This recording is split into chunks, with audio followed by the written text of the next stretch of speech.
Olá, graça e paz do Senhor seja com você e sua família. Tudo bem? Quero falar hoje sobre a alegria do Senhor. Eu acho que muitos cristãos, alguns, não vou dizer muitos, mas eu acho que alguns, número considerável, pensa que não vale a pena expressar alegria, estar contente. Alguns parecem que só andam assim, mal-humorados, sabe? Embora eu acho que grande parte dos cristãos, graças a Deus por isso, um número bem maior, expressa a alegria do Senhor. E aí eu me lembro de um texto que fala sobre a alegria do Senhor, tem até canções que falam também sobre isso, e diz que a alegria do Senhor é a nossa força. Eu pensando, há um tempo atrás, qual seria o entendimento dessa frase? Como será que alguns entendem? Talvez alguns entendam que a alegria do Senhor nos fortalece. Só que eu estava relendo o texto de onde foi extraída essa frase, né, de onde se inspiraram para fazer algumas canções. Eu pensei, puxa, não acho que seja isso não. Talvez o que eu vou dizer seja algo óbvio, talvez grande parte das pessoas que leem esse texto ou que falam essa frase já entendam bem o que ela quer dizer, mas mesmo assim me arrisco a falar aqui sobre esse texto.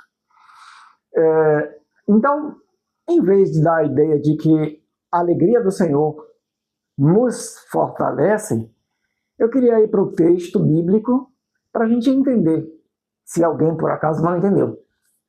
Está em Neemias capítulo 8, do versículo 8 ao 12. Antes de fazer a leitura, só para situar você que está aí assistindo, o povo de Israel tinha sido levado cativo para a Babilônia. Houve vários impérios, né? Babilônico, Medo-Persa, e eles foram levados para fora da terra deles, e a terra foi destruída, a cidade, os muros da cidade. E então eles passaram por alguns reis, rei Dário, Ciro, Artaxerxes, e nessa caminhada deles, muitos começaram a voltar para Jerusalém para reconstruir. Eles tiveram autorização para reconstruir os muros de Jerusalém, reconstruir a cidade e o templo. Um deles foi Neemias. Neemias, vou ler aqui o texto, versículo 8 diz assim: E leram um livro na lei de Deus, e declarando e explicando o sentido, faziam que lendo se entendesse. Está falando da lei de Deus, a lei de Moisés, todos os livros, Gênesis, Êxodo, Levítico, Números, Deuteronômio. E Neemias, que era o Tirsata, era uma espécie de governador, e o sacerdote Esdras, o escriba, e os levitas que ensinavam ao povo. Levita não é só cantor, o levita ensinava o povo. Aliás, já falei um pouco sobre isso, que o primeiro requisito para ser levita é ser da tribo de Levi. Então, se você é judeu, você pode até ser da tribo de Levi e ser considerado levita. Fora isso, não tem levita hoje mais, a não ser judeus da tribo de Levi. Mas vamos lá, falo sobre isso em outro momento. Os levitas que ensinavam o povo, disseram a todo o povo: Este dia é consagrado ao Senhor, vosso Deus, pelo que não vos lamenteis, nem choreis, porque todo o povo chorava ouvindo as palavras da lei.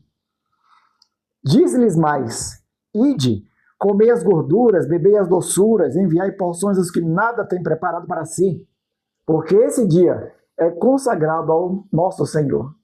Portanto, não vos entristeçais, porque a alegria do Senhor é a vossa força. E os levitas fizeram calar todo o povo, dizendo: Calai-vos, porque esse dia é santo. Por isso, não vos entristeçais. Então todo o povo se foi a comer e a beber, e a enviar porções, e a fazer grandes festas, porque entenderam as palavras que lhes fizeram saber.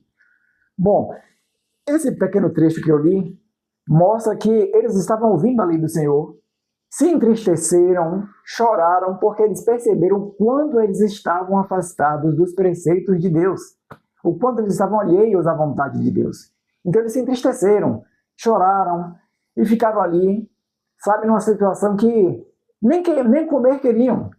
Então, o que é que os levitas disseram para eles? Não se entristeçam, comam, bebam e façam festa. Aí ele diz, a alegria do Senhor é a vossa força. O que eu entendi aqui nesse texto é, ele estava mandando o povo se fortalecer, porque eles estavam fracos e tristes, se fortalecer e se alegrar, celebrar a Deus, e naquele dia que era consagrado ao Senhor, eles deveriam estar fortes. Aí, traduzindo essa expressão, Deus iria se alegrar quando aquele povo se alimentasse, se recompusesse e fizesse festa na presença de Deus. Então eu entendo que não é aquela ideia do a alegria do Senhor nos fortalece, mas o Senhor se alegra quando nos fortalecemos. Você consegue entender? Porque eu fiquei, quando eu lembrei, reli essa passagem, eu fiquei pensando, a primeira ideia de que a alegria do Senhor nos fortalece, eu pensei, será que Deus está ali no trono, feliz, alegre, aí de repente, por Deus estar alegre e sorridente, a gente ia se fortalecendo?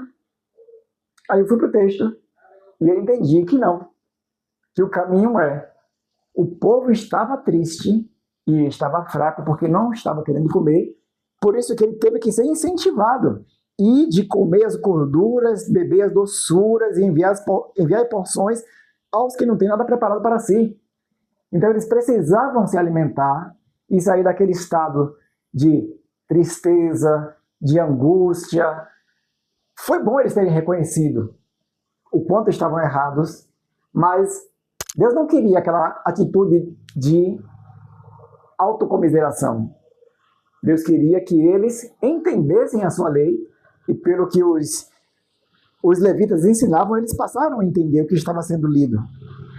E à medida que eles entendiam o que era lido, reconheceram, você vê mais adiante o povo fazendo confissão diante de Deus. Mas antes de chegar esse momento da confissão de pecados, Deus não queria um povo que estivesse somente naquele estado de autocomiseração, somente olhando para si como coitados, tristes, chorando. Mas Deus disse que eles deveriam comer e beber e estar fortes. Aí nesse fortalecimento deles, o Senhor se alegrava. E assim para nós, Deus também quer isso, queridos. Deus não quer que a gente viva abatido, triste, em depressão ou em um estado de tristeza profunda. Ele quer que a gente se alegre nele, se fortaleça nele, e quando estivermos fortes, não em nós, mas nele, ele com certeza se alegrará. Então fique com essa palavra. A alegria do Senhor é a nossa força, é a sua força. Não fique enfraquecido pelas circunstâncias da vida. Entenda que a força verdadeira vem de Deus. Tome posse dessa força de Deus e o Senhor se alegrará com você. Que Deus te abençoe. Se estiver gostando do canal, continue seguindo, comentando, dando like e recomendando. Quero saber o que vocês têm achado, então comentem. Por favor, fortaleçam o canal para a glória de Deus. Que Deus te abençoe e até a próxima.